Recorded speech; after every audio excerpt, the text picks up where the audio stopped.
दो बच्चों के गुर्दे का मसला। मैं खुद कैंसर की मरीज़ हाँ।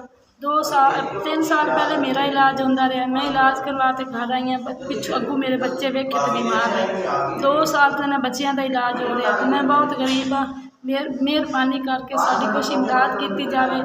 साढ़े बच्चों के दोनों के मेरे के गुर्दे वाश होंगे ने। तुहाडे सामने सब कुछ देख सकते हो। बड़े माड़े बंदे हम तो हालात रोटी तो भी तंग है। रोटी 3 साल मेरा इलाज होया। उस तो बाद मेरे बच्चे बीमार हो गए ने। 2 साल तो मैं बच्चों का इलाज करवा रहे हैं। मेरे मियाँ एक कमान वाले ने, कभी काम मिलता है कभी नहीं मिलता। तो बहुत हालात खराब ने। मियाँ नलकियां की बोरा करते हैं, कभी होंदा काम कभी नहीं होंदा। तो साडी मदद की जाए।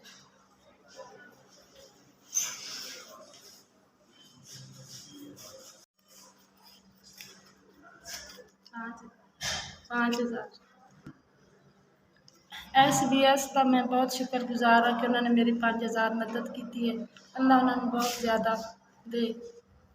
SBS साहब मैं तुहाडी बहुत शुक्रगुजार हाँ मेरे बच्चों की दवाइयां वास्ते। तुसीं 5,000 मैनू दिता है। अल्लाह तुहानू सलामत रखे, तंदुरुस्ती दे, सेहत दे। अल्लाह इस तो ज़्यादा तुहानू कामयाबी दे।